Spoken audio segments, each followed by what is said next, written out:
the passion that ignites the sound and the joy of music all around. For every note your students play, let the learning lead the way. It's the Music Educator Podcast. The Music Educator Podcast. Welcome to the Music Educator Podcast. I'm your host, Bill Stevens. Welcome. And this is Season 7, Episode 13, the final days before large group assessment, what actually matters most.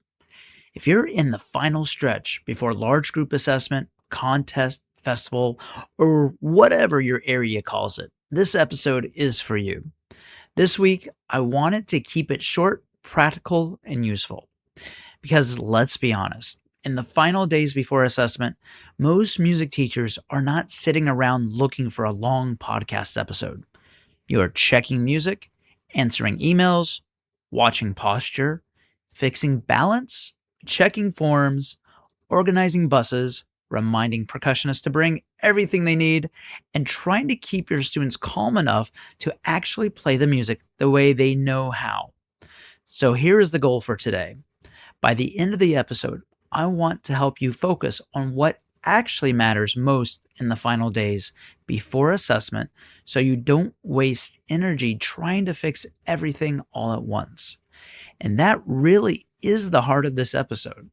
This is not the week to teach everything. This is the week to clarify, simplify, and stabilize. A lot of directors know this in theory, but it is hard in practice. Because the closer assessment gets, the more your ears start noticing every little thing. You hear that late entrance in the clarinets. You hear that trumpet note stick out. You hear the low voices disappear in an important chord. And you hear a release that is not together. And all of a sudden, you start feeling that pressure rising. You start thinking, we still have so much to fix. And that feeling is real. But here's the problem. When directors start to feel that pressure, sometimes we respond by trying to fix too much. We talk too much. We stop too much. And we overload students with too many corrections. And without realizing it, we create rehearsals that feel tense instead of focused. The final days before assessment are usually not won by cramming in more information. They are won by making the right things more consistent. That is the difference. So let's talk about 3 things that matter most right now.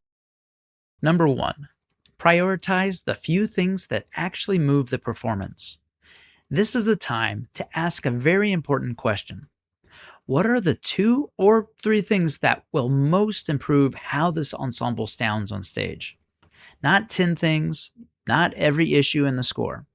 2 or 3. For most groups, these are usually some version of the following: tone quality, balance and blend, pulse and rhythmic stability, clean starts and releases, intonation on important sustained moments. Why these things? Well, because judges hear them immediately, students feel them immediately, and audiences respond to them immediately. A group with a few wrong notes but solid tone, good balance, and unified timing will usually sound far more mature than a group trying to do everything all at once with unstable fundamentals. So in these last rehearsals, stop asking, what else can I add? Start asking, what can I make more reliable?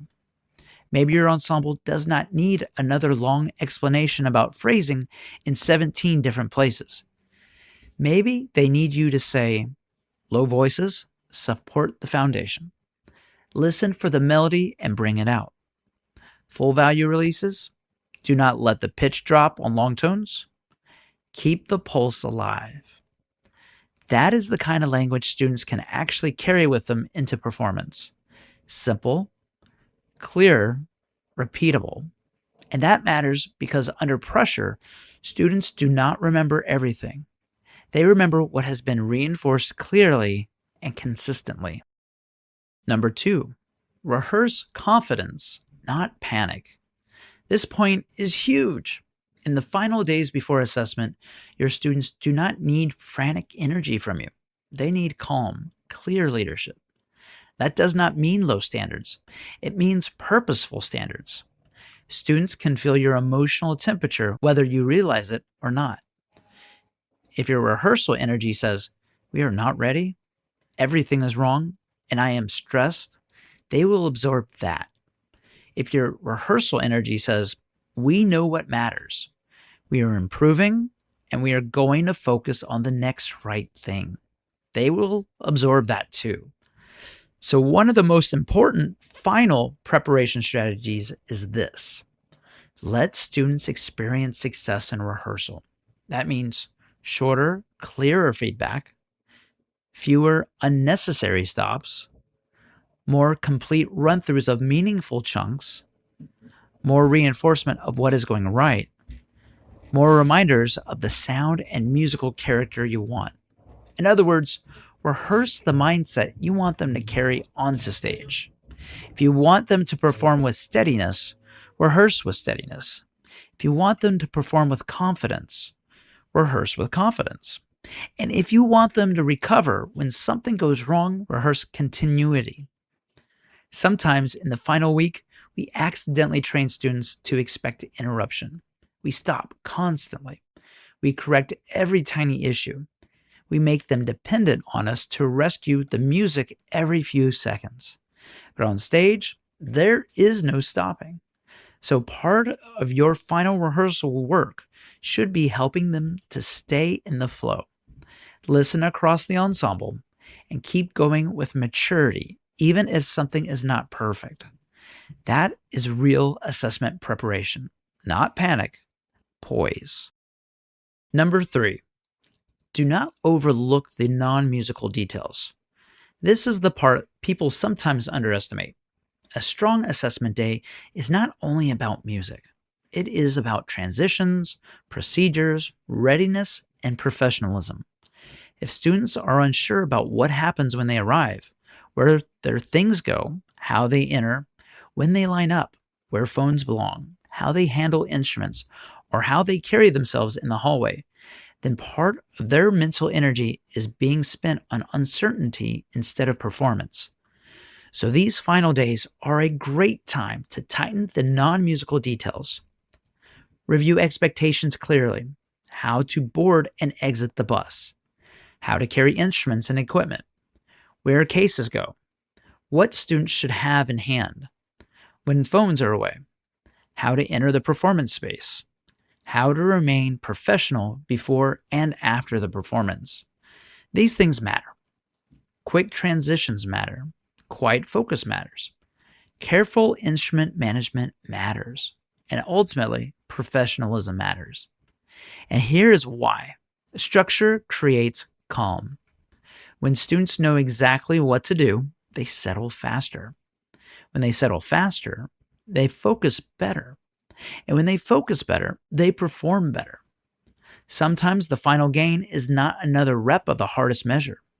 Sometimes it is removing unnecessary chaos from the day. That counts too. So as you head into large group assessment, contest, or festival, here is the final reminder I want to leave with you. You do not need to fix everything. You need to identify what matters most, reinforce it clearly, and lead your students with calm confidence. Simplify, reinforce, protect the room, protect the mindset, and protect the confidence. Because sometimes the last big improvement is not more teaching. Sometimes it is helping students trust the work they have already done. And I think that matters for us as directors too. At some point, we have to stop chasing every possible correction and start guiding students toward a performance that is focused, musical, and composed. That is the work right now. Now, if this episode encouraged you, helped you, or gave you something you can use right away this week, be sure to follow the Music Educator Podcast. Share it with another music teacher, and visit themusiceducator.com for more resources, ideas, and support for music educators like you. And if you want to go deeper with bonus content and extra support, check out the Backstage Pass as well. Thanks for listening, and I hope your final rehearsals are calm, productive, and full of the kind of musical growth that reminds you why this work matters so much. I'll see you next time.